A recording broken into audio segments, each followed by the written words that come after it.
Hello, everybody, and welcome to the February edition of AviaDev Insight Africa's connectivity update for 2026. I am your host, John Howelder, founder and CEO of AviaDev Africa, and we are the podcast doing a deep dive into the stories behind the route developments to, from, and within the African continent.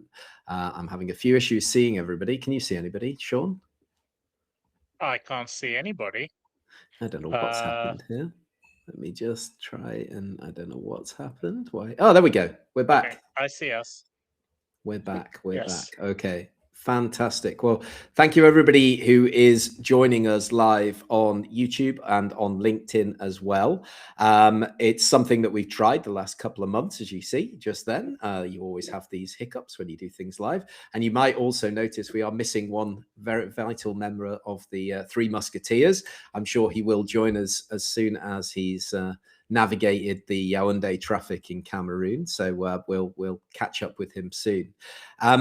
So as always, I will be joined by our usual suspects, Sean Mendes and Baramji Gadiali. I don't do all the big intros anymore because I don't think they necessarily need it. I think you all know who they are now, and maybe I've just run out of ideas. So if you've got any, please send them over.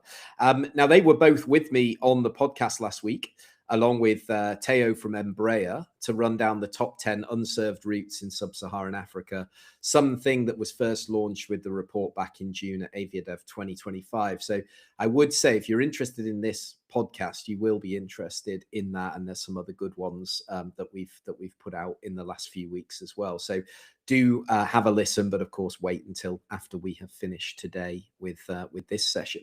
Now, as always, there's been loads of news. It is the end of February, and there's loads of news impacting our wonderful industry, some positive, some negative, some we're going to make sense of today. But quite a lot of it hasn't directly related to route and fleet developments, but it's still super interesting. So, Sean, welcome to the podcast. We're still waiting on Baramji, but I'm sure he'll be here at some point. I just got a WhatsApp from him saying net is very bad, struggling to connect. So he's trying to get in. But yeah, we're awaiting. I hope he's watching us on YouTube while he tries to connect. Yeah, absolutely. But I was going to start with you anyway, because I think where we need to start is we need to start in South Africa and talk a little bit about FlySafair, because there was a lot of information flying around. Of course, it was useful that there was a press release issued by FlySafair to try and give their side of what was going on. But just to quote the press release, so this was the 10th of February, 2026. FlySafair today confirmed that its shareholders have entered into a sale and purchase agreement with Harith and its affiliates to acquire the airline subject to the required regulatory approvals. So quite a lot to unpack from that message in that press release, but also just then you got some clarification, Sean. So can you you followed it closely, talk us through kind of the history, I think, for those listening, and then where we're at now and, what we need to know about the whole situation. Right. So, by the way, just another update from Baramji for the major Baramji fans who've only tuned in to watch his insights on Lions. He's got some net problems at the restaurant he was in Douala, so he's heading quickly back home to try and get on over there where he's got better internet. So, if you're waiting Who for says Baramji, we're not professional? 20 minutes, We're broadcasting out of restaurants. We'll have to ask him what restaurant it is, and whatever restaurant it is, probably don't go there based on his previous history. Well, don't go there for the Wi-Fi, but yes, FlySafair. Let's get into that one. So, FlySafair, as a lot of people know, is the largest low-cost carrier in South Africa, and in fact is probably by ASK is probably up there, very close with Airlink as 1 and 2 as the largest carriers in South Africa as well. Now, the scheduled service, I mean, Safair has been around for eons. It has its history as a quasi-governmental carrier during the border wars and so forth during the apartheid era. But it has entered its scheduled service in the mid 2010s. So around 2014 or so, Safair entered into scheduled service. Its funding at the time was being provided by its parent company, which was ASL Holdings from Ireland. Now, ASL itself is a complex entity which has South African, Irish, a bunch of different shareholders. But the reality is, I think most parties agree that ASL is effectively an Irish entity. So, as part of the conditions for Safair to obtain its initial license, the licensing councils required that ASL place some of their shares into trust in South Africa, which would then give them a South African shareholding majority. So 75% of shareholding would be South African, which is what effectively the law required. So they did this. However, during COVID, they made some changes. Well, actually, no, let's get back to that. In 2018, Safair and 2018 or 19, I'm not sure which exactly, but Safair and Airlink had announced an intention to merge and acquire each other effectively at that time. So during that time, they began to make some changes to the shareholding of FlySafair in order to set things up for that transaction. Now, eventually, that transaction was blocked by the authorities, saying it would create too strong of a single entity. However, during COVID, they did not change that again, and in fact made further changes to the ownership structure. So following that, multiple competitors of FlySafair filed complaints with the licensing councils that FlySafair no longer met the requirements for South African ownership.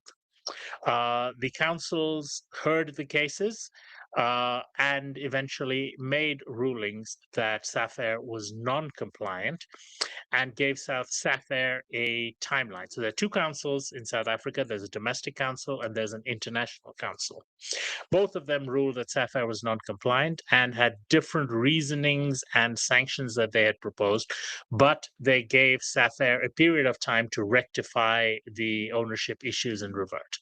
Safair was able to go to court and actually get the enforcement action by the councils placed on hold by the court, which effectively was the status quo while that was going through the court system until a couple of weeks ago.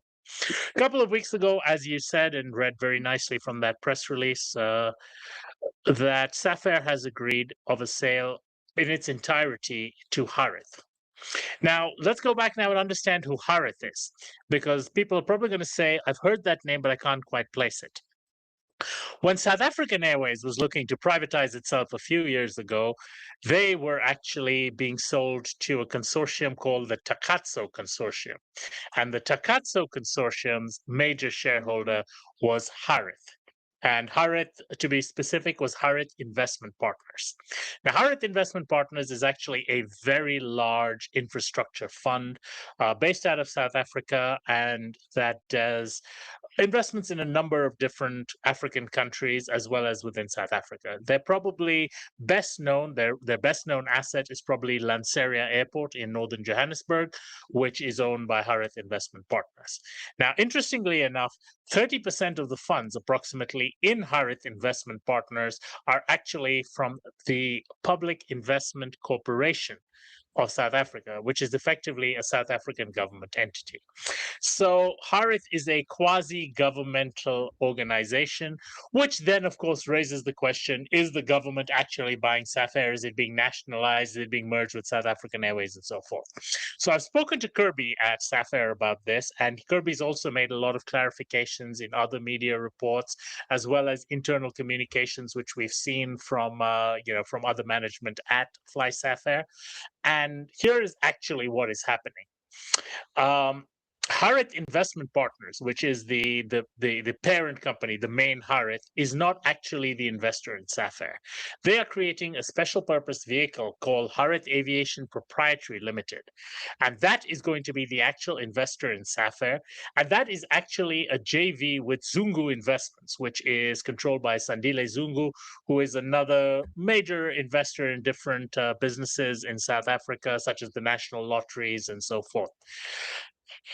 Most critically, they have intentionally chosen to exclude the PIC funds from this SPV. So this SPV is actually going to be Harare excluding PIC and Zungu, who are going to then purchase the entirety of Safair Operations Private Limited as a going concern and effectively make it, if not wholly, but close enough to wholly, not just South African owned, but previously disadvantaged persons owned. So effectively, while not entirely Black owned or not entirely South African owned, it would be substantially and almost entirely that, which they obviously view as, you know, a major social transformation objective as well, in line with South African government policy.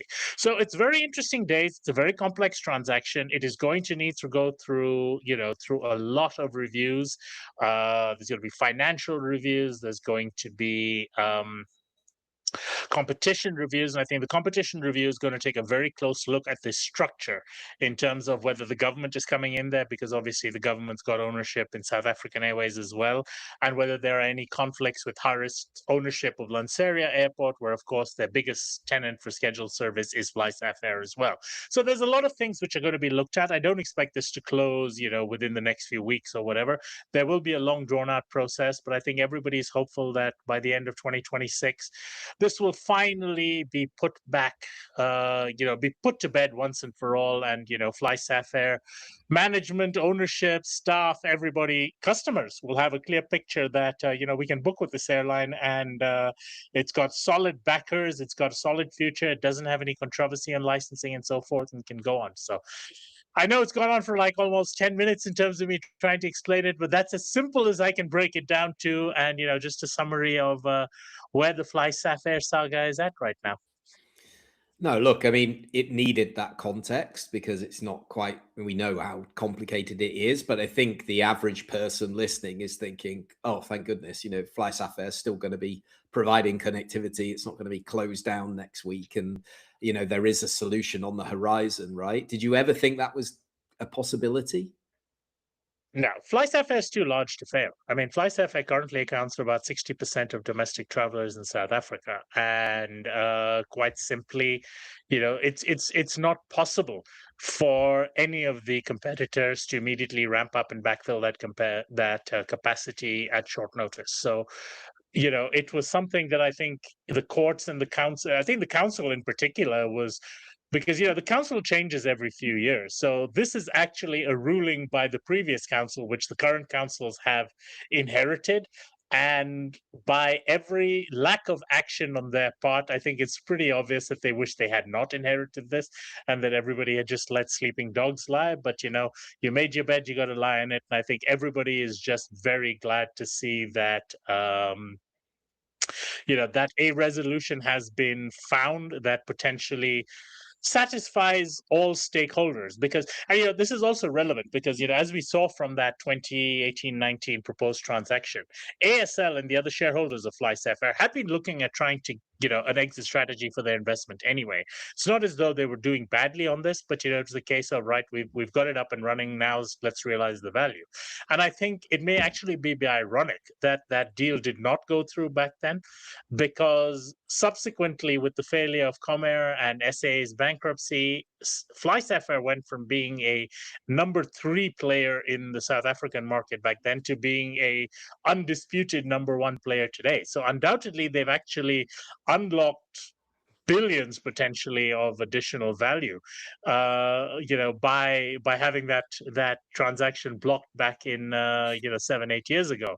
So, you know, I think it's a win-win for everyone if this can get through. I think other than the concerns, which are legitimate, of the government stake and the government control via PIC in this transaction, which they have gone to great lengths to try and ensure does not become an issue at the competition review level. I think we'll probably see that this gets its approval towards the end of this year, likely with a few additional conditions, where I don't see any of them being a real deal breaker for this. Both sides of Harith is keen to own an airline. Safair is keen to divest. Harith has the money. Safair wants the money. Willing buyer, willing seller, willing market. Let's make it happen. Yeah, amazing. I mean, so fascinating, because earlier this week, I was lecturing at uni, and I did a whole session on strategy, and we were talking about, I did 6 airlines, and 2 of them, one was Airlink and one was FlySafair.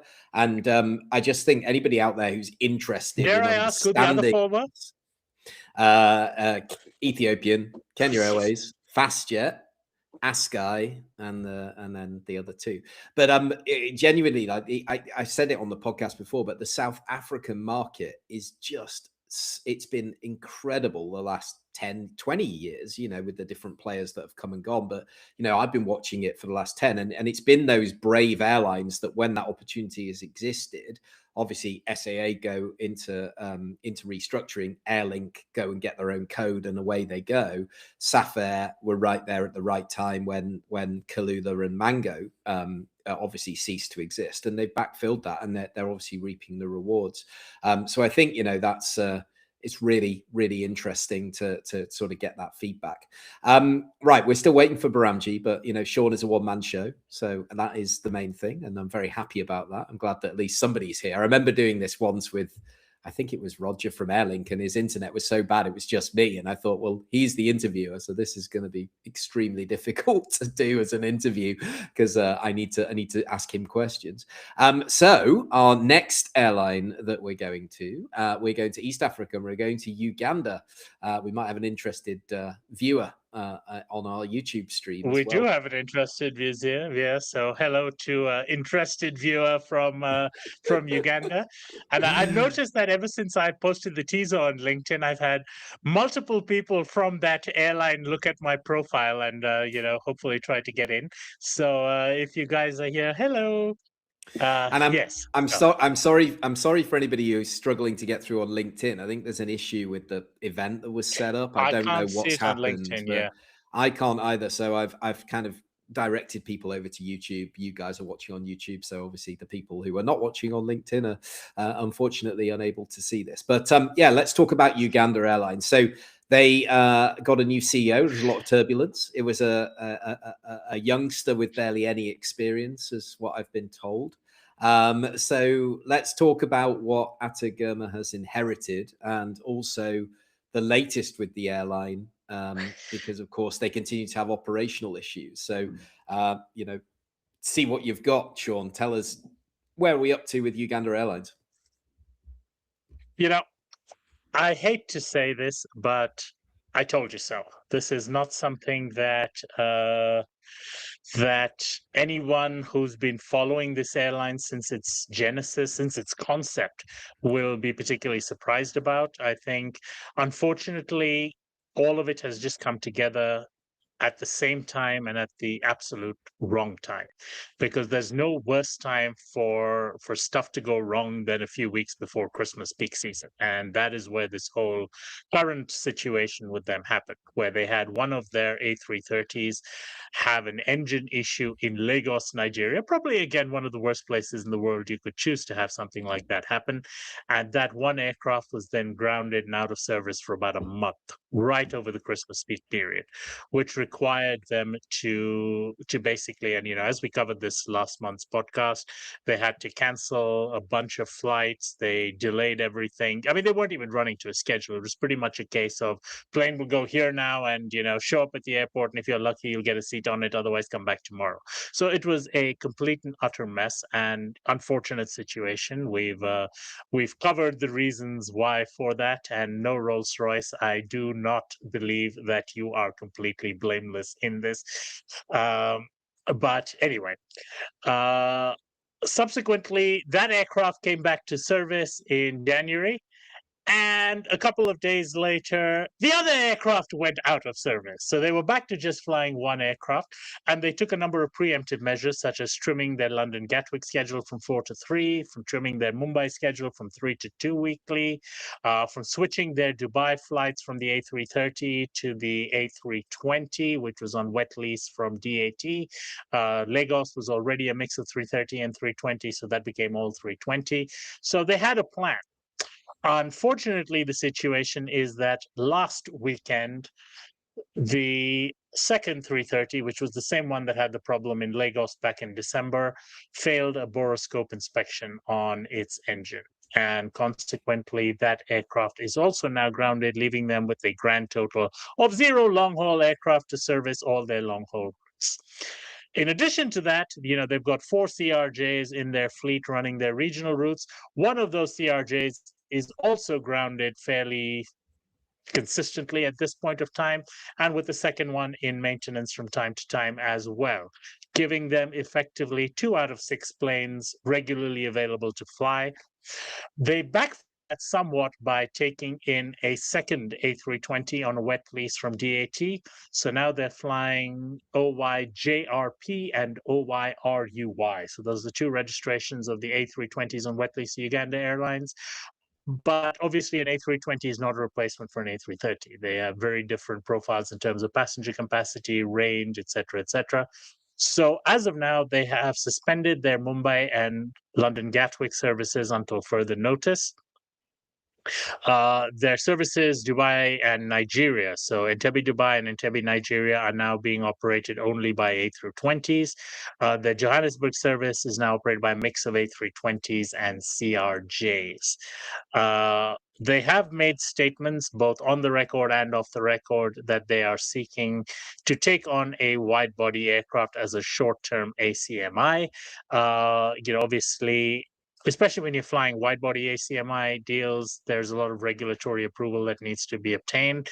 So my understanding is that is in process. But yeah, that is where they stand on the operational side. Now, in the middle of all of this, there's CEO, or should I say former CEO or whatever, but a friend of AviaDev, so Jennifer Bamutraki. Jennifer's contract as CEO was coming up for renewal. And of course, the worst time for that to happen is when you're in the middle of an operational meltdown.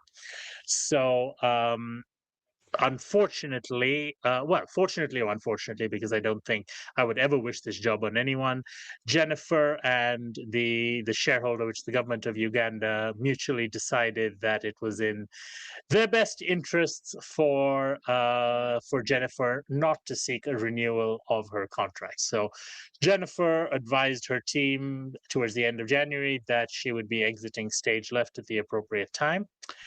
And so the president of Uganda contacted his old acquaintance and and the patron of AviaDev in this case, Ato Girma, who is the former CEO of Ethiopian Airlines, the former chairman of Ethiopian Airlines, the former chairman of Rwanda, and now the current acting CEO of Uganda Airlines, who is taking over on an interim basis strictly. And I stress this because Ato Girma will be turning 83 in June this year. And while he does come across as much younger than that when you get him on a good day, even he's the first to admit that he isn't as energetic as he once was. I've known him for 25 years now, and the mind is as sharp as it ever was, but I know that, the stamina is not going to be able to hold up to that. So I think he can probably manage 6 months. He has a mandate to source a new CEO for Uganda Airlines by July. And I'm very glad to present to you one of the candidates for that new CEO role who has just logged in from Douala. Beramji, come on and give us your 2 bits on your new job as CEO of Uganda Airlines. That's a joke, by the way, for anyone who's listening. But Beramji, come on, give us your 2 bits on Uganda. Yeah, I mean, I applied, so what's going on here? Like, why are you talking about this? I did not apply. Just to clarify, I did not apply. I was forwarded the link to apply by many multiple people, but I have not applied. And I will honestly say over my dead body. And also, neither have I, by the way. And I don't know about Beramji. He can answer for himself. Beramji, over to you. Great start. No, no, I did not apply. Okay, he's cleared it up. Even So though how are there is you? a Queen Elizabeth National Park in Uganda for me to enjoy weekends. Have they got a good pizza restaurant, or what is it that There attracts you actually to are. them? Can I you all will hear say me? this. I will say this. Yes, we can hear you, Baramji, but I will say that there are some very good pizza places in Entebbe. And Entebbe's got a lot of the UN stuff down there. So international cuisine in Entebbe was surprisingly good. I spent a lot of time in Entebbe when I was setting up and running a cargo airline back there. And I never lacked for good food options there. So Indian, So maybe an Chinese, Italian pizza, you name it. CEO. Yeah, so Okay. you're selling the role here quite nicely. There's all this wonderful reasons to go to Entebbe. I mean, beautiful place, great Okay. place, and Interesting. everything else. Go on then, talk to us, Baramji. How do you see the Uganda Airlines stuff going on? I think your internet's a little bit scratchy, but we'll work through it. Your voices are cracking. Is it my connection or somebody else's connection? It's your connection. It's your connection. Okay, it's a your citywide connection. problem. Yeah, sorry about that. Yeah. Okay. So which topic I are we actually have on a right message now? that my microphone Sorry is so about good being they late. can hear me swallowing the water I'm drinking. So it's definitely not mine. We're on Uganda, Okay. Baramji. So give us your thoughts on what's happened. Okay, now you're clear. Okay, great. We can hear you too.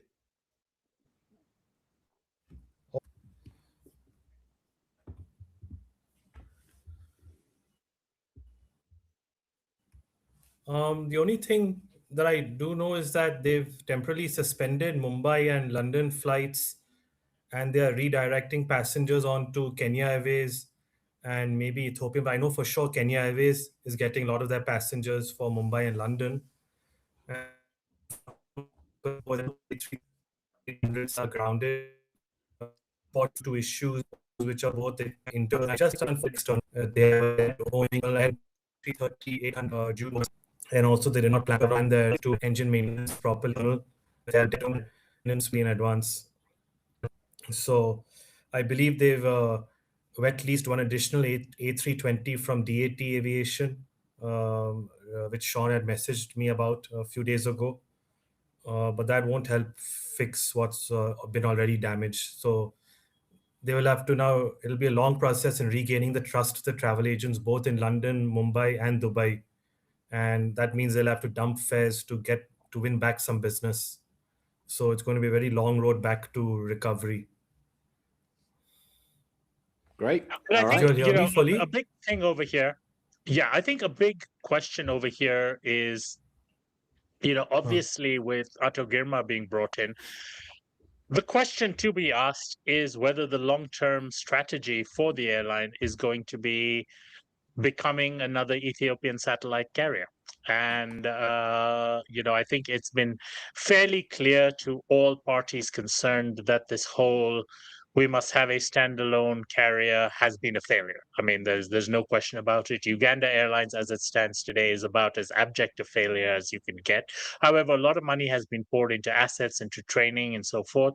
So, do you really want to just write it off, or do you want to potentially salvage what you can out of it? And Uganda has enough of a market to justify nonstop services to a lot of these markets. I mean, Uganda to the UK is a fairly large market. We know from Airbus's report a couple of years ago that Entebbe, London was in the top 10 of unserved African routes. I think it was number 3 or so behind Harare, London, and Johannesburg, Mumbai. But it was in the top 10 somewhere. Gert will I'm sure is listening to this and will pop in with a WhatsApp message soon enough saying where it stood.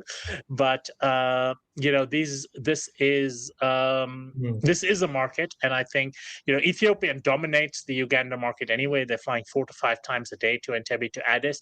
Having a partnership where they can provide stronger technical services, commercial services, and less competition to them would be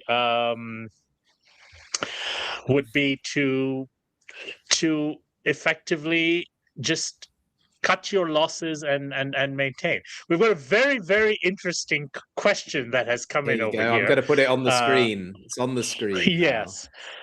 Okay. I don't know who this user is asking the question, but we will take it at its face value. What would be our first action if we got the job of CEO of Uganda Airlines? Okay. From my perspective, it would be to check myself into a lunatic asylum, because there is no sane person who would realistically want this job without having the kind of assurances that no doubt Ato Girma has negotiated from State House. The problem Uganda Airlines has had since day one is that its entire strategy has been dictated from the president's office, not necessarily from the president himself, because this is the hanger-ons to the president. And, I know this because they have tried to recruit me for various roles many times since this was pre-startup all the way till like a few weeks ago. So, we know that the hanger-ons to the president all have their ideas on this. There are plenty of people who are jockeying for graft. I mean, that's the only word to use, whether that is kickbacks on contracts, for employment for patently unqualified people, for appointments in roles that really shouldn't exist to begin with. So quite honestly, without that kind of assurance from the absolute top, and to be honest, it's only someone like Ato Girma who can really demand that and receive it, because nobody in Uganda will dare mess with him because they know he does have the ear of the president. Me or even Jennifer, who was very well politically connected, could not be protected from something like that. So what would I do? I wouldn't take it. And if I did take it, I'd question my own sanity. With Ato Girma, I think it's a very different story. And I think with Ato Girma, he's got a two-level thing. He's got to stabilize in the short term, and he's got to figure out how to create a long-term situation where something like this cannot happen again to the same extent that it has, where, 3/4 of your fleet is effectively grounded, and you simply cannot service the obligations you've taken on, because passenger obligations are obligations. It's not just money that comes in. You now have a debt on the books to provide that service. So you have to do that. And knowing Ato Girma, and again, how he thinks of this, I think I would not be surprised, again, that one of his exit strategy options from this is going to be, whether formally or informally, but bring in an Ethiopian Airlines style structure to it, which would be potentially bringing in executives from Ethiopian Airlines to potentially succeed him as a substantive CEO, to getting into more cooperative agreements with Ethiopian and and other airlines in the region. But I think it's very clear that Ato Girma, or any CEO in their right mind, will realize that this business model of being a national airline that tries to punch way above its weight is not a winning strategy, and they've been knocked out already. So getting right back up to run into another Mike Tyson punch never worked for anyone. Okay, great. Well, I think now's a good time to just remind everyone that, of course, the views here on the podcast, not necessarily those of AviaDev and of those of the individuals that are my guests today. Baramji, what would you do? Pick up the phone to Ethiopian? Would that be your first port of call? This isn't Sorry, I didn't hear you the last sentence, John. What would the first thing you would do if you got this job of CEO of Uganda Airlines?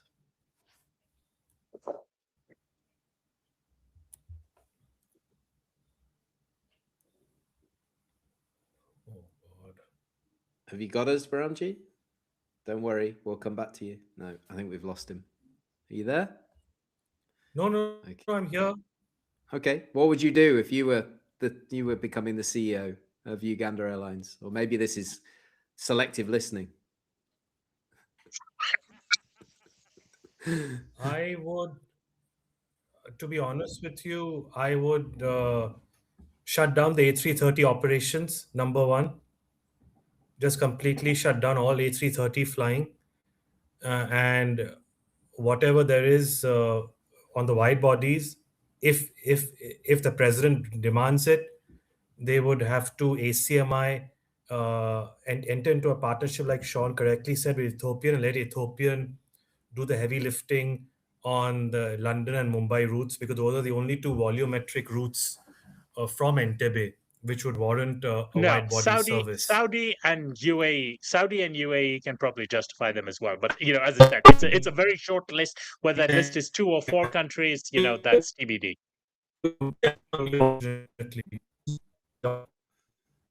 Oh, Well, I'm sure that was golden, but sorry, Bramji, we're losing you. And with Fly Dubai being double daily and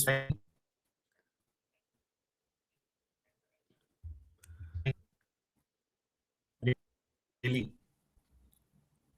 Yeah, we've lost you. We've lost you. Hello? Yeah, we lost you there. Sorry, the internet dropped. Well, I tell you what, we'll come back to you, but let's move on because I'm conscious of the time. So let's not go too far I'm away very sorry. from Uganda.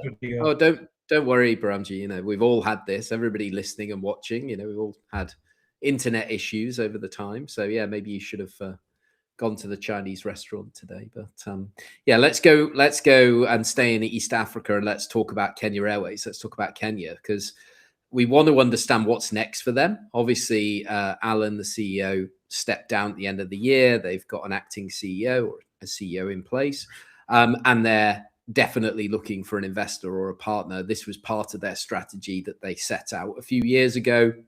But there's been some vehement denials from certain Middle Eastern carriers, should we put it that way? So, Sean, you want to fill us in first on what's going on with KQ?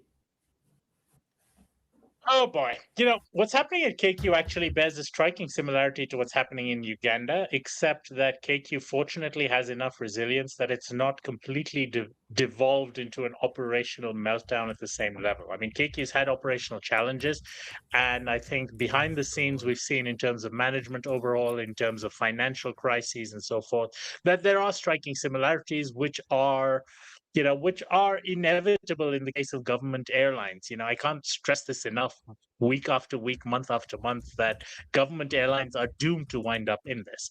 But effectively, Kenya Airways is in a situation where their legacy debt is what's holding them back. I think they've demonstrated last year that they have the ability, when everything goes well, to turn an operational profit. That simply means what's holding them back is their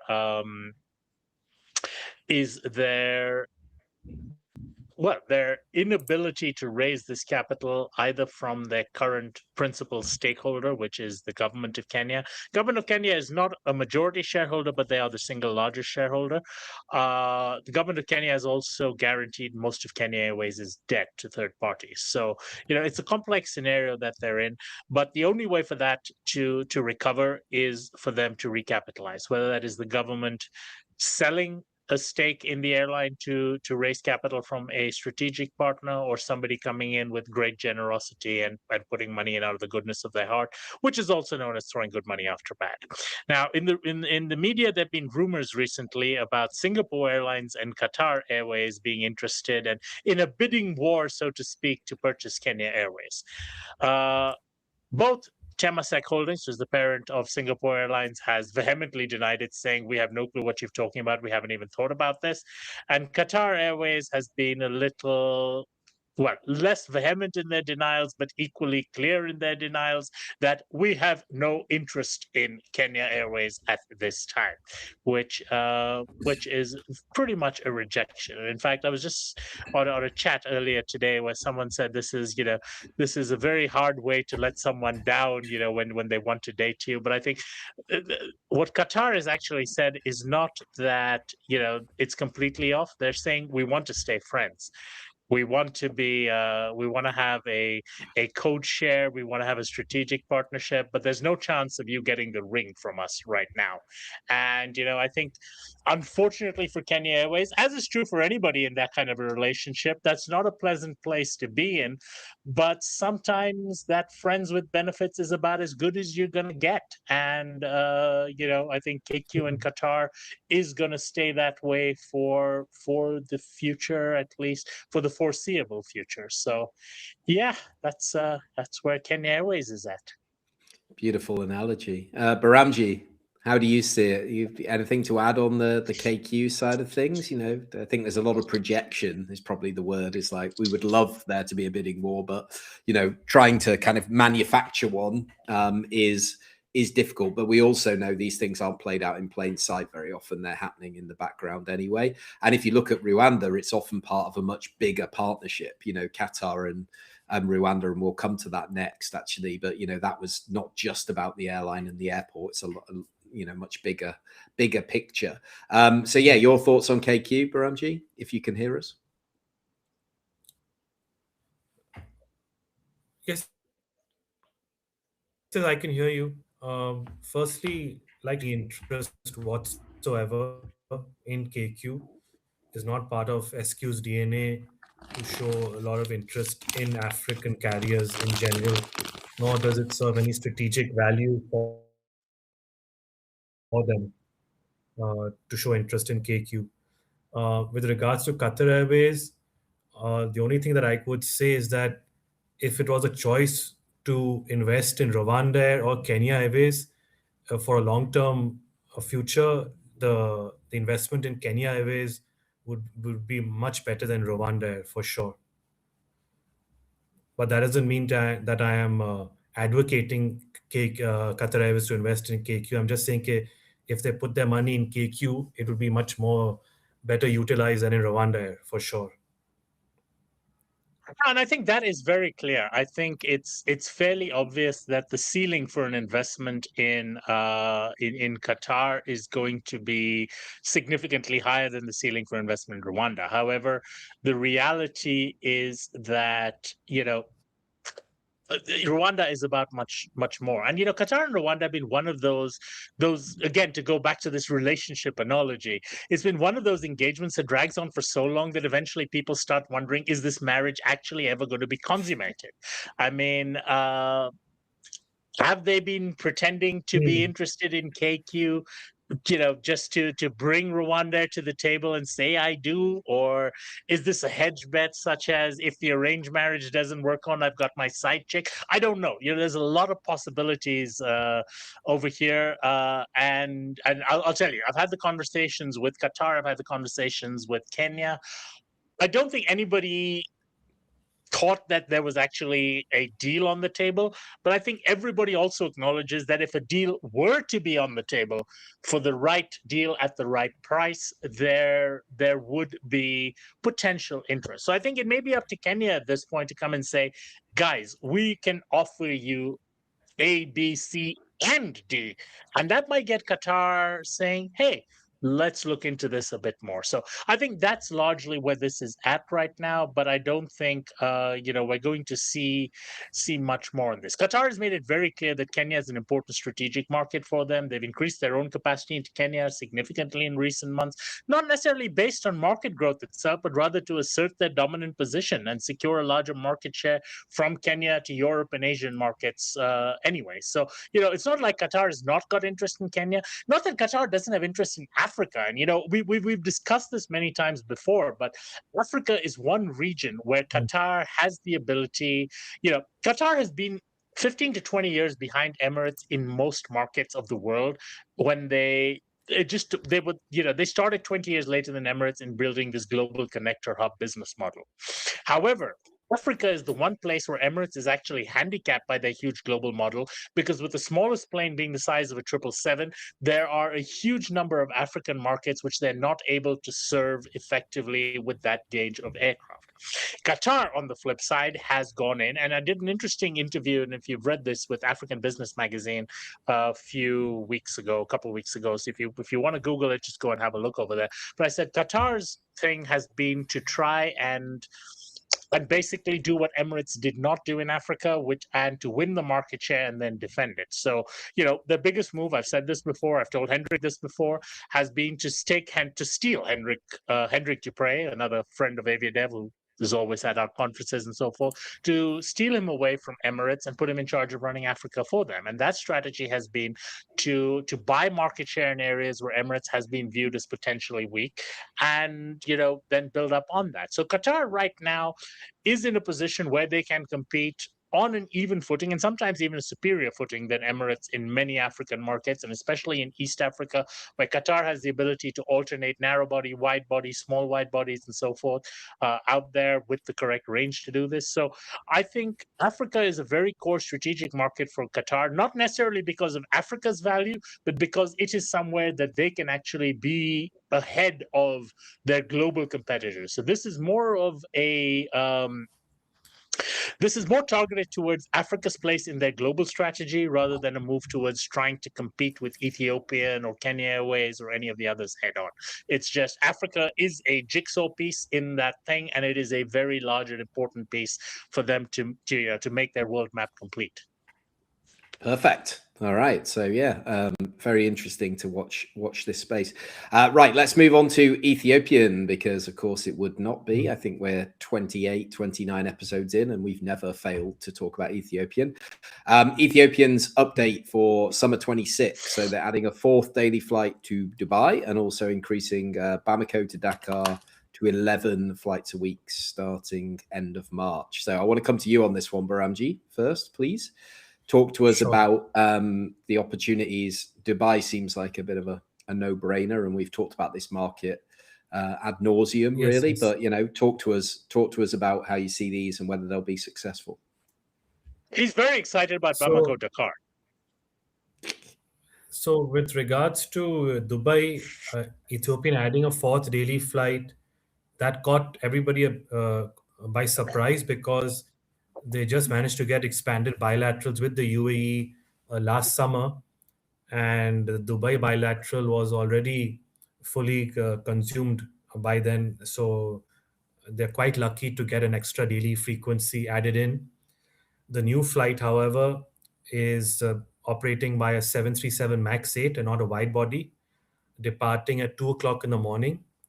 So it connects, it has a different hub wave bank connection, which is good, so that because the other flights are spread across the 10 o'clock in the night hub wave, as well as one flight in the morning at 10:30 in the morning. So this gives a more variety of network connections, plus also enables other routes which have double, triple daily frequencies to spread their passengers across equally, such as Lagos, Abuja, Accra, etc.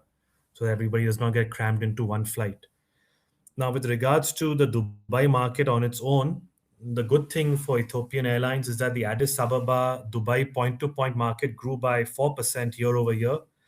It grew from 462,000 to 482,000 point-to-point passengers. And out of these 482,000 passengers, Ethiopian carried 51% of the market, 245,000 point-to-point. Their top 5, or should I say, their top markets that fed into Dubai last year. Number 1, John, once again, I'll come to you on this. Could you take a guess as to which was their biggest feeding market into Dubai? Oh, blimey, O'Reilly. Right, Sean's going for it. Uganda. No, Uganda's not even in the top 5.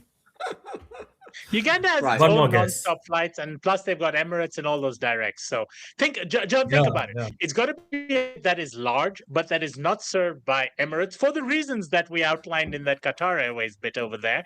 And it's got to be a market that, is growing as well. So come on, there's your hint now. Think. No, we're going to discuss that market in a bit. We're going to discuss the market in a little bit from now as well. Oh, Eswatini.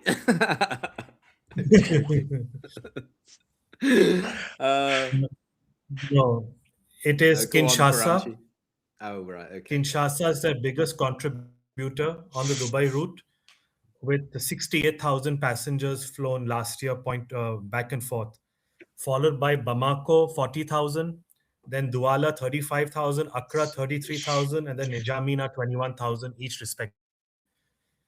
So, but should also be stressed here that the O&D market from Addis dwarfs all of this. The O&D Addis Dubai is humongous.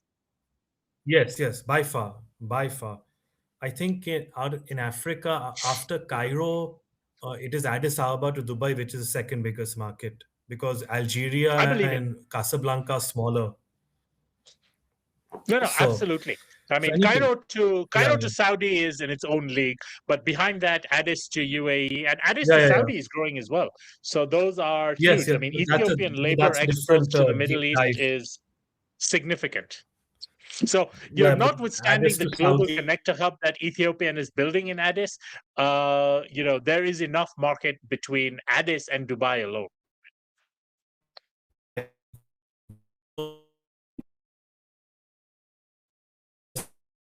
So expect that this for point to, I would say that Ethiopian will probably divert a lot of their point-to-point pricing strategy to go on this flight, and let majority of their network feeding network traffic go on the other 3 remaining flights. Now, with regards to Bamako and Dakar, Tell as us how Sean good this is going to always do. likes, as Sean always likes to state on every alternate podcast, the definition of insanity is trying to repeat the same mistake over and over again. Ethiopian has tried a couple of times in the past in adding Bamako and Dakar incrementally on top of their existing daily frequencies. Recently, they did that last year, and they did that from adding a second daily flight. This time, at least, it's a bit less. They're adding 4 more extra weekly flights. But just like last year, they will realize in very short time that there is no market for Bamako and Dakar beyond their existing daily frequency. Both Bamako and Dakar cannot sustain 11 times weekly wide body service from Ethiopia. The market for Bamako and Dakar is northbound to Europe and not eastbound to Africa or southbound to Africa. There's very little demand from Bamako and Dakar into Asia and Middle East. The biggest market is only Dubai and Jeddah. Dubai combined for both those 2 cities is just under 80,000 passengers. But the market for China is not very high. It's less than 30,000 passengers. So I really don't see the need for them to add this flight. What I would recommend Ethiopian Airlines to do, now that they're getting very excited with their new Air Congo project, is to reallocate resources to that project rather than adding silly flights to Bamako and Dakar. There's some other ideas I also have, which when we'll talk about Air Congo. But it's a guarantee that the incremental Bamako-Dakar frequencies will not work at all. So, Prophet of doom and John, you're gloom. mute. But yes, I don't necessarily disagree with Beramji on this. I think as he says, it's something they've tried before and it didn't work before. What really has changed? I'm not entirely convinced that enough has changed to make this work. It's a more conservative entry into that market with only 4 times a week. And what I will stress, and this is something which drives a lot of ET's decision making, it requires no additional aircraft. Right now, the aircraft which operates at Bamako Dakar flight arrives in the evening in Dakar, sits overnight, and then leaves mid-morning the next day from Dakar to head back to Addis. So that plane is on ground for over 12 hours in Dakar. What they're basically proposing, like they did in Rome, which has obviously become much more successful than Bayramji thought it ever would be, but is to use that plane in the downtime to fly back to Addis and then return again and then continue the operation exactly as normal. So 0 additional planes needed. There is no capital cost effectively in this. If this route can break even at operating cost level, it is going to be a success. So I think I'm not as pessimistic as Beramji is on this. I'm not going to say it's a guaranteed thing, but I am going to say that they have tried this before and it failed miserably. What has changed that this is going to change now?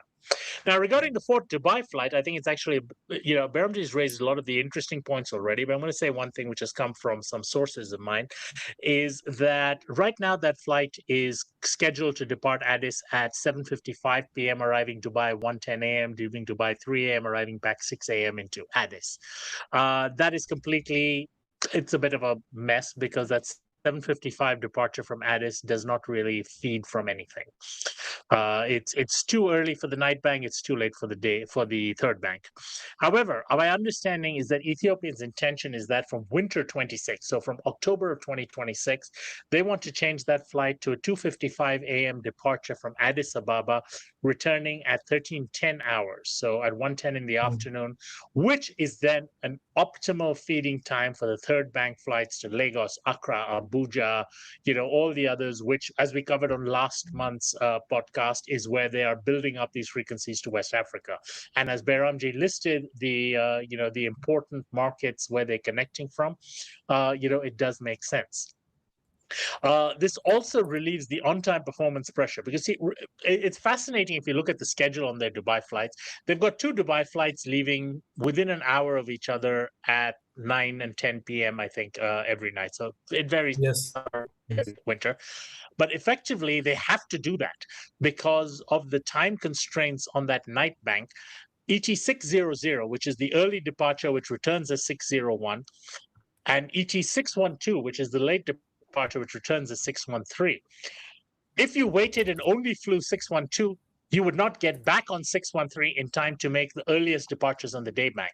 But if you waited, if you brought it's only 601 back, your 600 departure time would be too early to catch all the departures the other way. So what they're actually doing is the first flight captures the early arrivals and the late departures. Sorry, the late arrivals and the early departures, but basically they're 2 flights serving different schedules on the same bank. And Cape Town has been doing the same thing as well, with their double flights 1 hour apart. And we went into that last month as well. What they're going to do over here is they're actually going to release the pressure on that 612 on-time performance.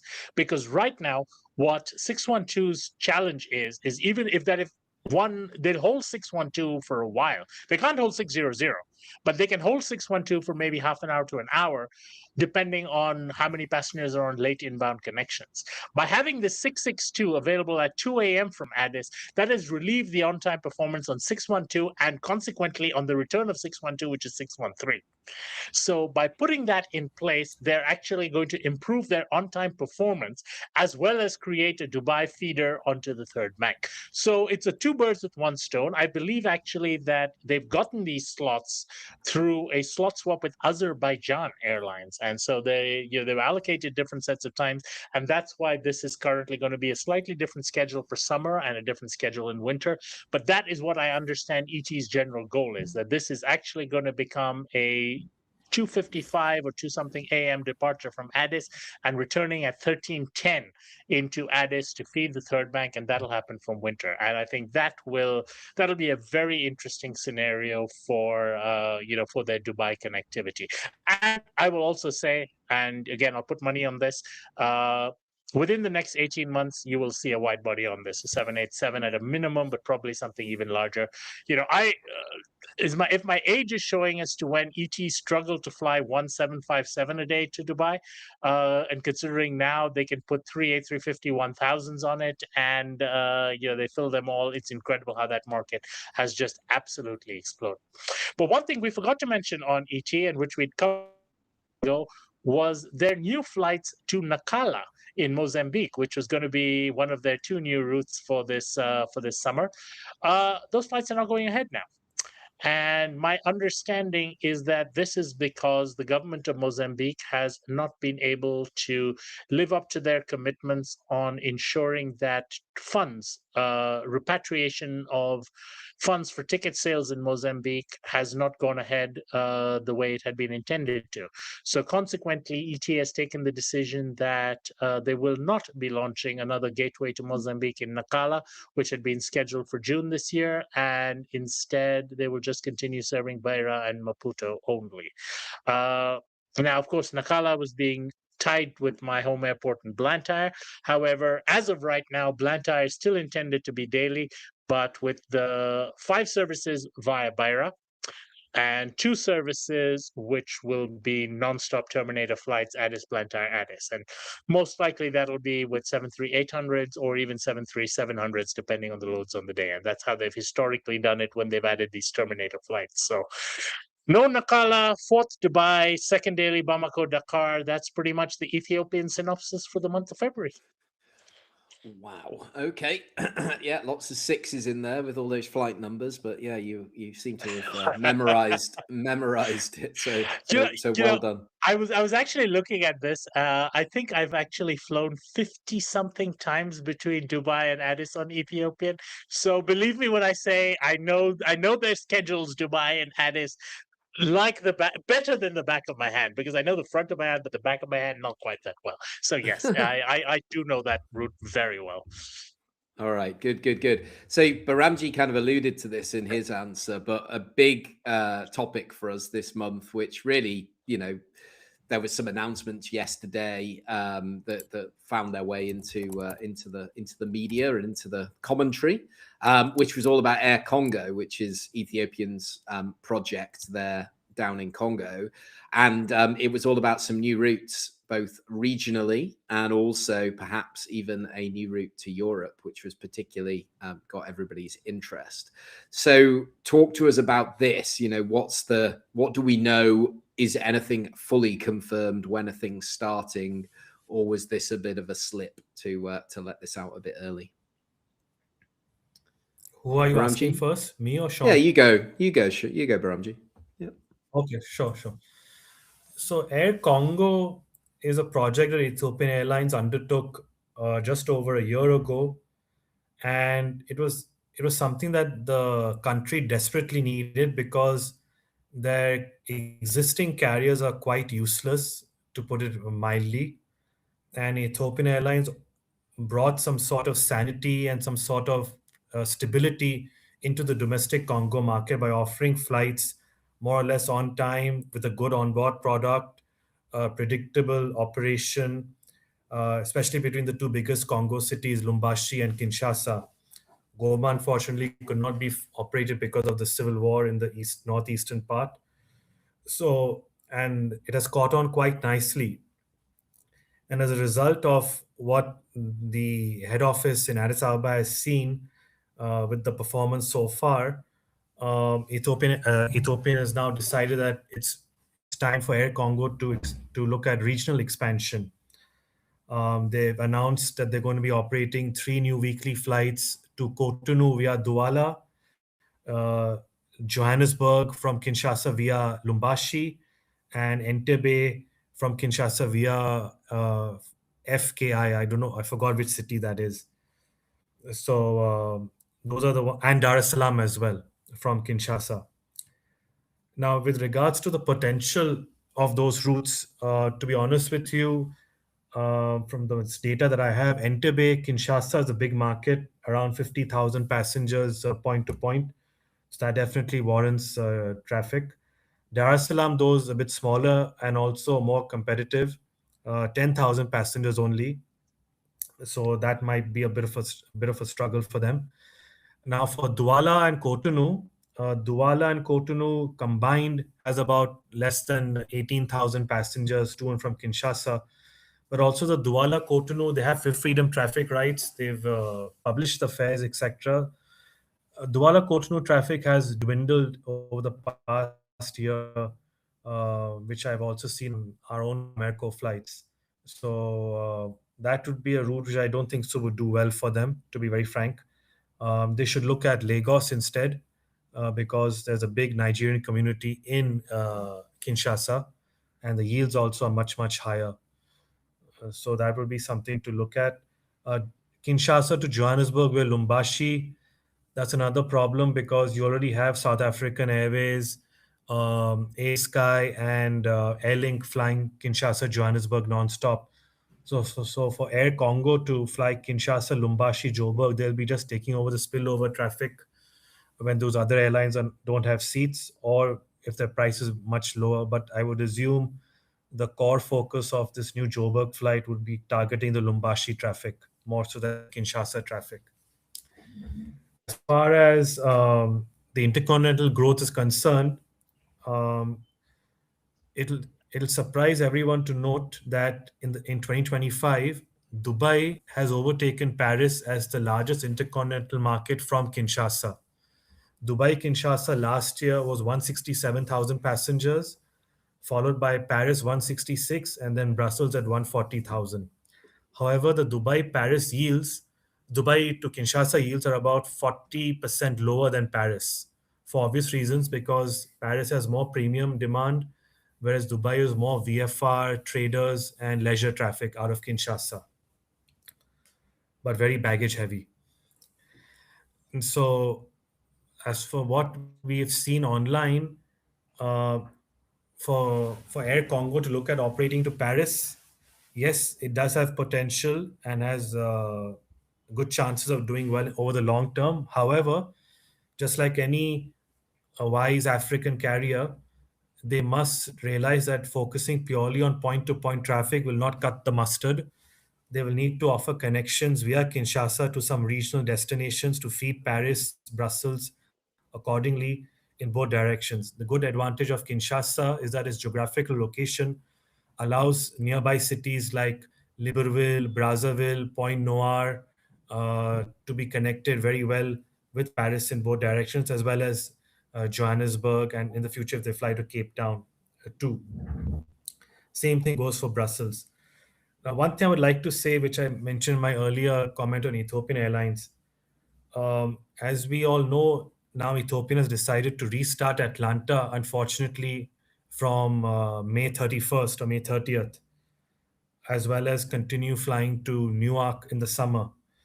I feel it would be much better off if Ethiopian sticks to suspending Newark and Atlanta in the summer, use those two 787s from Atlanta and Newark and put them in the Air Congo project, or as Sean also correctly mentioned, use one of those 787s and upgrade the new fourth daily Dubai flight, for which in the winter season goes at 2 o'clock in the morning from Addis.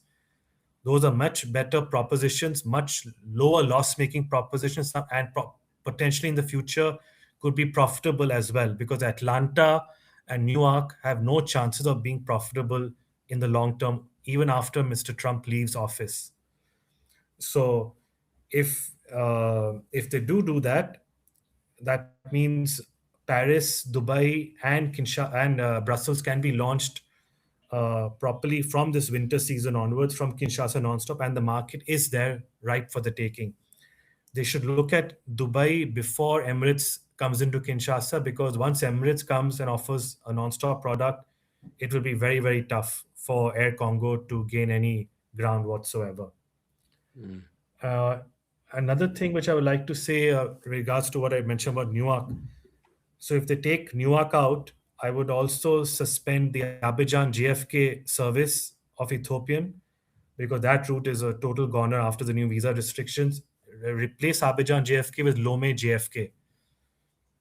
So this way they can safeguard the JFK slots for historics and for future summer IATA seasons. So yeah, that's my detailed Cool. input on Air Congo. Yeah, interesting project, because, like you say, it's such an exciting market from a demand perspective. And Ethiopian, a lot of the other markets, with due respect to them, they haven't necessarily always been the largest markets. So yeah, Sean, talk to us about Air Congo and what you want to add. No, I think Baramji's covered it pretty extensively. We've got a very interesting comment just right now in the there from what appears to be an insider at Air Congo, mentioning what I'd also got from a different insider there, is that their plans for Paris had been initially set up for this summer, but have now probably been deferred further. So that does match what I've heard from other people within there.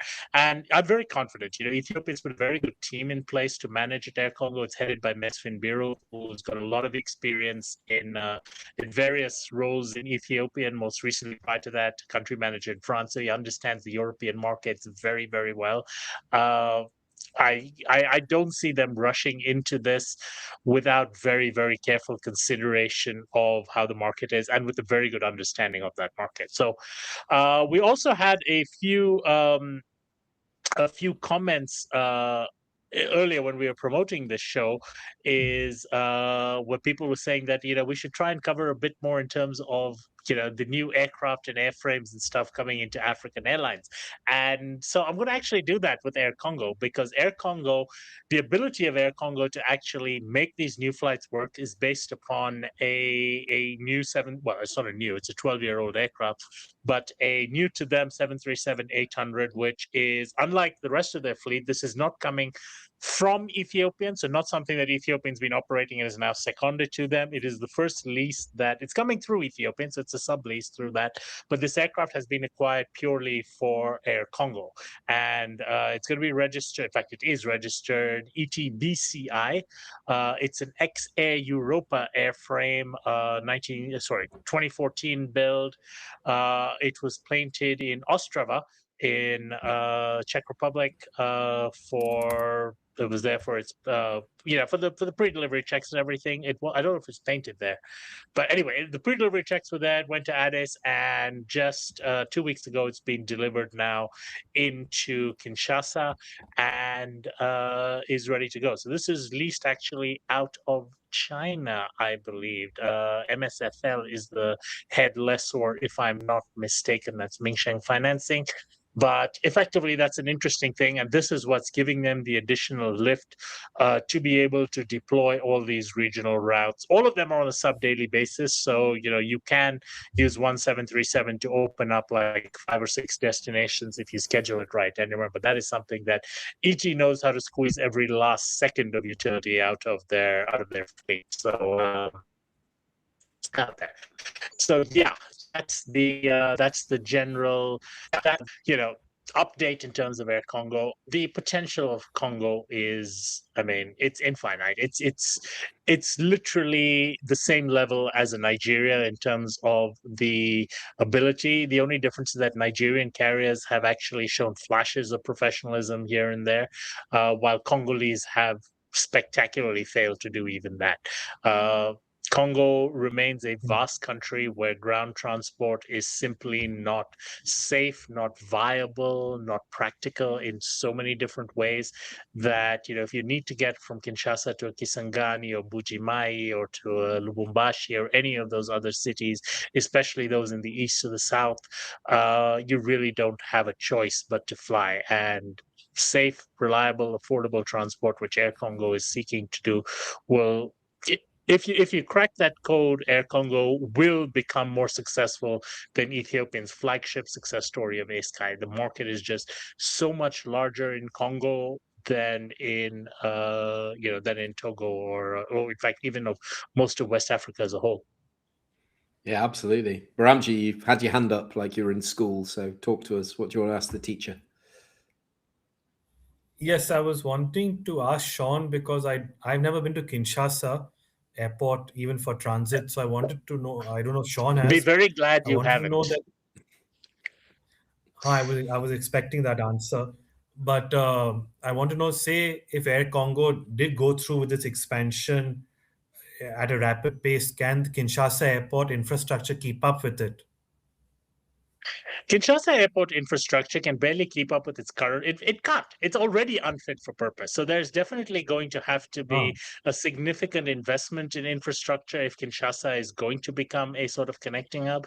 But the bottom line is, I know you say that connections are important, but the bottom line is the Congo market is so drastically unserved right now and underserved, whether that is domestic, regional, or international, that the connections, it's much like India in that respect, where people talk about creating India into a sixth freedom hub. You don't need to. Your domestic market is large enough that you just serve your domestic market and you have 2 decades of growth ahead of you without even having to worry about trying to become a global connector. So yeah, Kinshasa will need that, but I think, maybe it's a chicken and egg kind of thing. Let the airline be a little bit more successful, and then I'm sure you'll get the Chinese and the others coming to the table very glad to put some investment into infrastructure like they have in various other parts of Africa, which have shown much less potential than DRC has. Absolutely, and maybe Ethiopian take on board that project. They're obviously building this new airport in Ethiopia, and they but it's not building it, John. are in It's with the financing government. it, and that is the challenge. No, of course. Yeah, Of course. that's the challenge, because Ethiopia themselves is not financing Bishoftu Airport themselves. No. They are getting financing from multilateral institutions, from private investors, and so forth. So while Bishoftu and Ethiopian Airlines being the guarantor of the Bishoftu project is fine, because Ethiopian is a blue chip investor in that. It's as blue chip as you can get. That, in fact, that is my actual quote in The Economist, where I was interviewed about the Bishoftu process. But Ethiopian is a blue chip entity. Even Ethiopian does not trust Congo that much. So, Okay. there's going to Okay. need to be a lot more stability in Congo and in infrastructure projects and everything else there for that to come down from being one of the highest risk investments you can potentially make in Africa. So it'll be a while before Ethiopian does not have the money to do it, and Ethiopia does not have the money to do it. However, that does not mean that somebody with deep pockets is likely to come to the table with Ethiopians backing and Ethiopians management expertise of the airline that'll be the anchor tenant. Yeah, it suddenly becomes more attractive as a proposition when you've got an airline that's doing a decent job, operating out of that airport. So, watch this space, I suppose, in that respect. And that then depends on what does the government want to do? Does it want to continue owning it, or does it want to concession it? And, there are lots of different models. That is not one for today, but who knows? All right. Let's move on because we've got about 15 minutes until we're going to call it a day today. Thank you all for your comments. Do keep them coming. We are watching them come through, and the best ones are making it onto the screen. Although that sounds a little bit that I'm picking and choosing, but of course we are. So we want to talk about a new route this month. Well, a new route is in an add-on, which is Eswatini Air are adding Lusaka to their existing Harare service. 2 frequencies to start with, Wednesdays and Fridays, paired with their, as I say, Harare service. Operated with their aircraft, which of course is the Embraer ERJ145 50-seater. Why have they done this, Sean? And is there a market? Is there a market? No. And why have they done it? Is because there is no market. And I think, Eswatini Air is one of the few airlines that I will go away from my usual government should not be involved in airlines. I don't believe Eswatini Air is being, well, we know it's not. I mean, we've had their big boss, president, well, his name is president, but he's the captain. But, president has been on with me at panels. I've done training for his people. We've done a lot of discussions there. And the goal of Eswatini Air is not to be a commercial entity. It is a public service utility for the people of Eswatini, subsidized by the government. And that means they must maintain critical connectivity to key business, medical, trade, tourism markets to serve. So South Africa has been their biggest one, and they serve South African markets adequately at this point to provide that essential connectivity. Harare was the one that they went into beyond South Africa. It has done woefully badly. I mean, I've seen videos of like 2 and 3 passengers on a plane. You can't go wrong by just adding a little tag to Lusaka. The incremental cost of doing that is not huge. And if you can get 2 to 3 passengers a flight additional, you've almost doubled your loads in that. So these are not big markets, but this is not a commercial decision. It is a strategic decision to maintain connectivity from Eswatini to other potential markets, and I can't fault them for this. Let's not look at Eswatini Air with the same lens that we look at Air Tanzania or we look at Uganda Airlines or any of those, because those guys are pretending to be commercially run airlines and are squandering money by having dreams and delusions beyond what they can reasonably achieve. Well, Eswatini Air has gone in with a pair of ERJ145s. You can't get more conservative than that, and their goal is being adequately met. So kudos to them for trying to stem the losses and reduce the subsidies. Hopefully it'll work out for them, and even more hopefully, if it doesn't work out for them and it's winding not to give them the benefits they expect, they won't hesitate to say, right, this is not working out, sorry guys, and pull the plug in a year or whenever that hasn't done it. So I've got confidence. It's a decent team down there. They've had a decent team since day one they started, and guys, I wish you well. Yeah, I think, look, this is what's so interesting about what we do, if you ask me, and obviously I'm biased, just the different reasons why the routes happen. But also, you've alluded to it today, sometimes on paper, it might look like it's not going to. And then there's, of course, a stimulation factor. And like you say, why not when it comes to this Eswatini? Yeah, it gives them a bigger network. It gives them presence in different markets. It could spark trade. It could spark all sorts of things. So like you say, why not? Anything to add on this one, Baramji, or do you think Sean's covered it and we'll move on to the next one? No, I don't have any knowledge of this market in Africa. Sorry. All right. No, it's What fine. about It's fine. are there any national parks in Eswatini or something you can give us Ooh. some insight about? I mean, is it known for its I have lions or? zero knowledge of that country. Right. So if you're listening in Eswatini, you've got an influencer here who wants a free trip to Eswatini to go and see what you've got. Right? You know, okay. I'm going to make one comment here. I'm going to make one comment here about Eswatini, since if we're going to have Eswatini listening to us, you guys have recently restarted your e-visa portal, but I've got multiple data points of feedback from people who tried to apply for that e-visa and who are either not getting responses or getting it refused. And that includes people who booked tours with tour operators to go there and, are losing out on being able to visit you. If you really want to be serious about tourism, you've got to improve your visa policy, because you have like 3 embassies in the entire world, and it's not quite feasible for me to fly to Kuala Lumpur to get a visa for bloody Eswatini. So fix your tourism policy if you really want to improve these flights. You guys are lagging badly behind on that front, and it goes for Lesotho as well. But since we're discussing Eswatini, it's to you guys today. Okay, got you. Right. Okay, let's we got a couple more. Well, what have we got? Three more topics to cover. So the first one is Rwanda and the fact that Qatar have announced they're actually going to reduce their Kigali flights, and Rwanda have also announced reductions to Brussels. Right? Is it reductions or is it no? It's just reductions, isn't it? So yeah, talk to us about these. I mean, it's Rwanda in the spotlight, but for kind of the wrong reason on both sides. And does this point towards any sort of partnership or X, Y, and Z, or is it just a softening in demand? Do you take this one first, Sean? You go first, and then Baramji. Honestly, I think asking? my comments.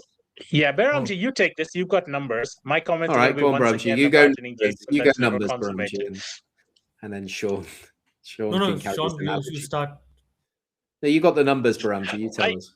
So I was looking at something else. Oh. Okay. Well, from my perspective, I don't see, obviously Kigali is an important market for Qatar. And I think the reality is Rwanda is flying Kigali, Doha themselves now. And Qatar is code sharing on it. So I think this is less a case of Qatar abandoning the market than just rationalizing capacity and operational carriers. Rwanda has actually been having excess capacity since a lot of their westbound routes have been restricted due to Congo overflight problems. So it makes more sense to rely on Rwanda to provide that capacity into Doha and allow Qatar Airways to use that lift to deploy to other markets that, especially in the summer, could have much higher demand and return on investment. So I don't view it as something structurally problematic. I think that, I don't think that we're going to see, Qatar and Rwanda ever break up. But I also have my doubts as to how quickly we're going to see that marriage finally.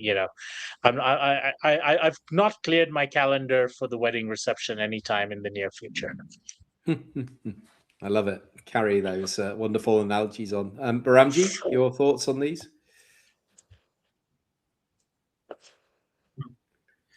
So, with regards to the Kigali route for Qatar Airways, it seems to be quite similar to how and what Etihad did with their Seychelles route last year.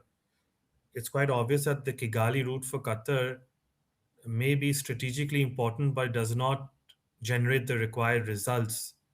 Otherwise, they would not reduce it to twice a week. The market demand is not there for Kigali to Asia and to the Middle East. Point to point alone to Doha is only 21,000, and the demand for Asia is quite low as well. As Sean correctly said, Rwanda Air flies now 6 times a week. If they just operate and connect with the Qatar Airways hub wave banks via Doha, that more or less caters to the market demand quite sufficiently. Hence, there's no real need for Qatar Airways to operate their own aircraft into Kigali, so to speak. But obviously, for political and other purposes, they need to have an online presence maintained over there. So, yeah, so it's just basically cutting just reallocating their resources towards better opportunities and minimal utilization into Kigali, and let Rwanda take the slack for it, which is correct, by the way, commercially. Yeah, absolutely. Okay, straightforward. Right, a few more minutes to go. So let's move on to Nigeria and let's talk about United Nigeria. There's been loads of really interesting, we're kind of in the rumor mill section now. Lots of interesting conversation about potential long haul aircraft being added, potential routes they're looking at. We know last year they obviously got some 737s from Southwest, some ex-Southwest. Sean, I think you've got a good soundbite on what's going on here. You want to start us off with what's happening? So, full disclosure, a few years ago, I did some work with United Nigeria, including developing a business plan for them. So I do have a bit of inside information in terms of what their thought process is, and I think a lot of that has been publicly stated by them as well. So I'll try and filter some of that in terms of saying what's actually happening over there. So UNA has its plans. I think they're very similar to Air Peace in terms of their ambitions. However, I'd say they are historically more professional than Air Peace, where even though they have a big man as their chairman, so to speak, the big man tends to be a little more reasonable, significantly more reasonable than Alan Onyema, and makes decisions based upon based upon the data for the most part. So I will grant them that. That also does not mean that they are very, very keen to grow before the market may necessarily be ready for them. And I think their decision to take on 2 A330s on ACM from Air Anka of Turkey, which is again something that has been in the works for multiple years so far, maybe a little bit more of a risk than I'd be comfortable in taking myself. So they are interested. They are designated to, among other things, the UK, as well as to multiple points in Europe and to the USA. They will need to, well, they won't need to get third country authorizations for Europe and the UK because of the wet lease with the carrier, which already holds this. However, for US operations, they will need to get a U.S. Department of Transport Part 129 approval. Unfortunately for them, their name is a problem because United Airlines, the US-based behemoth of a carrier, has now begun legal action to block their rights to fly to the United States from Nigeria on the basis that the name United Airlines and United Nigeria Airlines can potentially cause confusion to the traveling public, considering that United Airlines also flies to Nigeria. Looking at precedent on this, I do expect that the US DOT will not approve their Part 129 application. And I think that will leave United Nigeria in a position where they may have additional ACMI capacity than they can actually deploy. Not that flying to the US from Nigeria under the current visa restrictions would have been successful anyway. This may actually be a bit of a blessing in disguise. But I think, we've clearly established that the Nigeria to UK market has always had potential for the Nigerian side carriers to utilize their bilateral rights. They are designated in this, whether they choose to go into London, which will be more competitive, or if they choose to go into Manchester. And Manchester to Lagos has been a market that has absolutely exploded beyond belief. I mean, it has gone from like 30,000 passengers just after COVID to about 100,000 passengers last year. And it's where the opportunity is. I do believe there are bilateral restrictions on Nigerian carriers flying into Manchester at this point, but if they're able to sort that out and overcome it, and I know David Kendrick in the UK government does not listen to our podcast, but if you are, David, please let them try it. But yeah, shout out to David Kendrick. I know we've got other listeners here who are going to be laughing when I say that, so there we go. But yeah, that's effectively what United Nigeria has. I think their domestic operations will be fine. They've had a very good business model of operating small gauge aircraft on their own AOC, but ACMIing in larger capacity. So usually small, large narrow bodies and so forth, whether that's A320s, 2173s, etc. They're going to just be stepping that up a bit. So they have experience running A320 gauge in most domestic markets. All that's going to be right now is that instead of running a wet leased A320, they're going to run their own 737-800. So there's very little market risk on the 737 side. That is a very strong progression. They got a good deal on the aircraft. They've got the experience operating commercially in those markets. It's just the technical aspects, which, there's no reason they can't achieve. I think their bigger risk is going to be on these A330 long-haul ACMI operations. And I think that may be where they're biting off a bit more than they can chew at this stage of their development, especially trying to do all of this at the same time.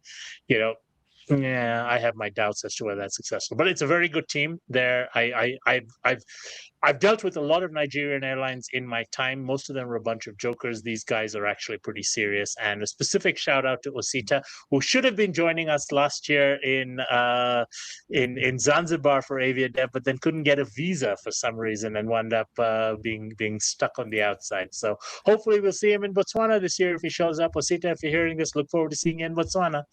Yeah, Sita, if you're hearing this, reply to my messages and email. That would be great.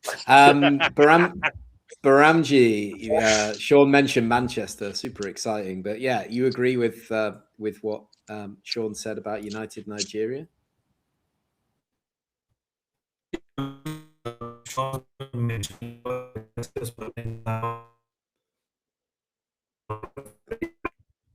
the connection's going, but maybe it will settle. We'll give it a second.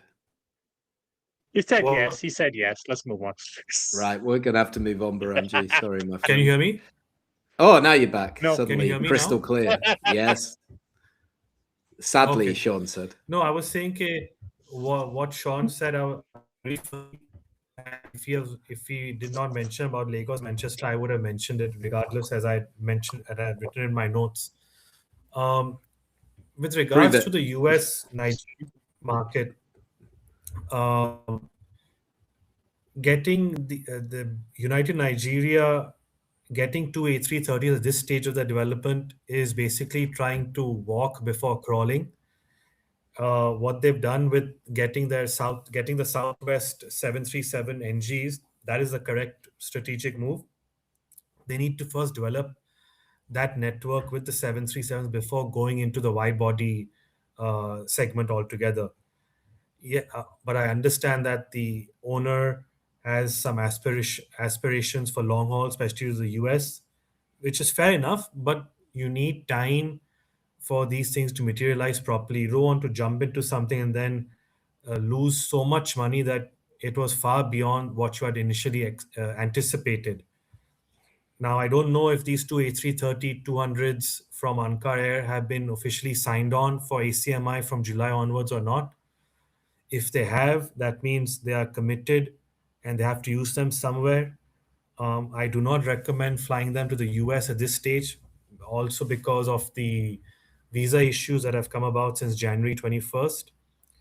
I would instead definitely, as I said, use them for the UK, fly 4 times a week or even 3 times a week to Manchester, and the balance frequencies, use them for London, whether it's to Gatwick or to Stansted Airport. Another potential route. You should also note, Meramji, they do have designation to multiple points. They do have designation from the Nigerian side to multiple points in Europe. So they're not just restricted to the UK. If they wanted to, I know they have designation to the Netherlands, maybe France, and a few others as well. So they do have options in terms of going into continental Europe beyond just the UK market. So just an FYI there. Yes. Okay. But I would say another potential market for the A330s for them would be Johannesburg, up from Lagos, 20,000 right now, plus another 50,000 passengers. But obviously, no one will fly Lagos to Cape Town with United Nigeria via Lagos unless the fare is so cheap. So maybe they could do a 3-weekly same plane service, Manchester, Lagos, Johannesburg, as Manchester, Johannesburg is also quite a big market. But, whatever option you choose, it'll be heavily loss-making. They've signed on, they're committed to these two A330s, it's all about finding the least loss-making option, because no matter what they do, they will be losing money on it initially. So it's best to look at where they can allocate the aircraft on a minimum utilization point of view, as well as where the revenue could be the highest, but the cost would be the lowest. But it'll still I be agree. loss-making for them. You've got to reduce your loss to the bare minimum at the startup phase, and that's where your long-term success will come from. Lesson that Uganda Airlines, Air Tanzania, and all the others that we have discussed earlier in this podcast should have learned. Hopefully, UNA will take heed of flying half-empty wide bodies to London, Paris, and Dubai is not the definition of success. Trademark Shawn Mendes. Excellent. Thank Right. you. Final topic, and just keep it nice and short because we've gone over our time. But Air India have ordered some 15 A321 XLRs. Do we see any scope at all for these being deployed into Africa or not? Baramji, what do you think? Oh, definitely. The good thing about these Air India A321 XLRs, unlike Indigo, is that they'll have a proper onboard product in terms of a flatbed seat in business class and a proper What's wrong economy with class Indigo's product as low-cost onboard product? In business class, No, it's I'm rubbish. serious. What's wrong with it? Yeah, but the point is that look at the number of passengers who are actually flying in business. Look at your average yields on most of the routes in India and Africa. This is not a business class heavy market. Indigo is a better configuration with their stretch than Air India does. So I Yeah, have but the exact opposite of you on this one. no, but the Indigo configuration also limits the number of seats on 195 seats flying range capability versus Air India that would probably have 160, 172 seats on board. Indigo are Sorry, flying can you hear me? Delhi to Athens. Yeah, Indigo are currently flying Delhi to Athens with an XLR, and they're doing it avoiding Pakistan and Iran airspace. So that's a really long roundabout route, 9 hours plus flying time. That is longer in terms of airtime than a route like Mumbai to Lusaka would be. And genuinely, if I have my recommendation in terms of where you would deploy an XLR from India, whether it's Indigo, Air India, or whoever, I'm going to say Mumbai to Lusaka, because that market has Yes, actually so it's huge. People don't realize that you're talking 50 to 70,000 passengers a year, and it just sort of sneaks under everyone's radar. I mean, Uganda Airlines is making good money on Mumbai, Entebbe, Lusaka. Ethiopian pushes a huge number of passengers. Air Tanzania has been taking passengers on that. So everybody's getting a little bits and pieces of the pie. But somebody who goes in with it direct, whether it's Indigo or whether it's Air India or heck, even Zambia Airways, although they're not going to do that. But there is a market there for this.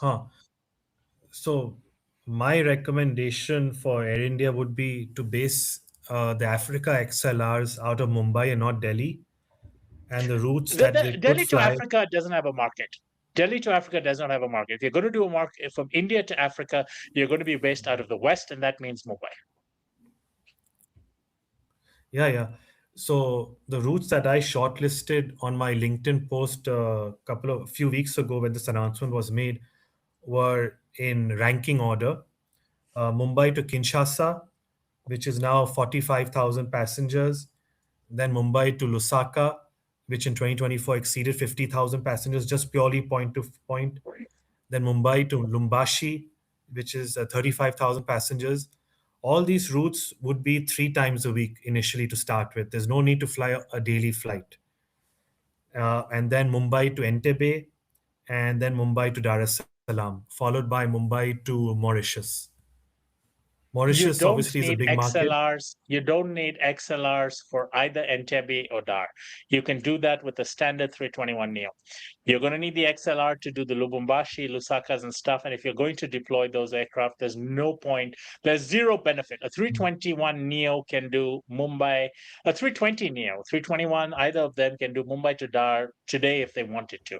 The fact that they haven't done it just showed it goes lower there. And I'll tell you what is really worrying me about Air India and some of their commentary is the talk about deploying their newly reconfigured 787s on Mumbai Johannesburg. And I've spoken at great length about the Mumbai Johannesburg market.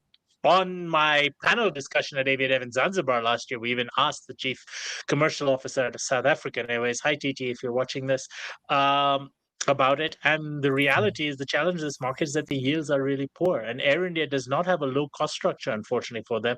And with the newly configured aircraft to try and deploy it in a route like Mumbai-Johannesburg, where even, I mean, it would probably be the worst possible idea to do, but knowing Air India, that does not stop them from actually doing it. So my worry is the first Air India return to Africa route will be Mumbai to Johannesburg, but the smart money would be use an XLR for Mumbai to Lusaka, and a conservative way would be to use a standard NEO to fly Mumbai to Dar.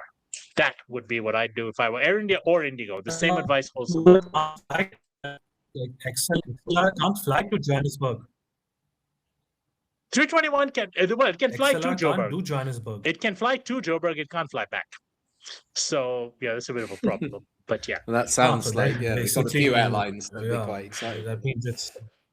No, but Yeah, it's not a potentially an option over there, which is something that I know has been pitched to Air India in the past, and I don't know whether they've been, well, it actually was pitched to Indigo, not Air India. So let's be clear on that, but has been Mumbai, Joburg, Durban, Mumbai, because it can do Durban to Mumbai, but not Johannesburg, Mumbai, because of sea level altitude versus 5,000 plus feet ASL. So it is an option.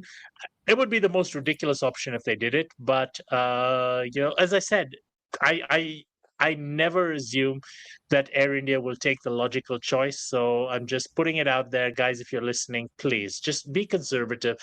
Start with NEOs to Dar. Start with Mumbai to Nairobi on a NEO. Compete head-to-head with Indigo. Get yourself back in there. Build up with the KQ code share and so forth. Then when you get XLRs, work on Lusaka and keep the Johannesburg code share with SAA, who actually have a network to be able to feed with the 330, and they have, you know, the ability to lose much more money than you do. So guys, please be sensible. Thank you. There we go. Be sensible. What a great way. My last thing would be. Oh, go on then. My last thing would just be to Air India to focus on African routes initially that have monopoly standings, like Lusaka, Kinshasa, Lumbashi, where they don't have to compete against a direct carrier where they would on Dar es Salaam or on Mauritius. Yeah, sage advice as always. All right, great. Thank you guys for being with us today. Thank you everybody who was watching on YouTube. I'm sorry things didn't work on. We actually have like double-digit people who've stayed through this entire hour and a half. Hey, well done, guys. Well done, well done. You get a special badge. But no, thank you for being with us. Obviously, if you enjoyed it and there's somebody that wasn't able to join the live stream, because you know we know that it can be difficult to confirm and to make that time, do obviously share it with them and share it on your networks and let people know about the podcast. We put a lot of work and effort into this, and it'd be great if you share that with them and spread the word and keep all those conversations going. We will be back next month. We'll obviously stay in touch, be on top of all the news and all the developments. Any feedback, you know where we are, and we will be back at the end of March. Okay, so we're going to play you out with our little sting, and we'll see you next month. Thanks for joining us. Bye bye.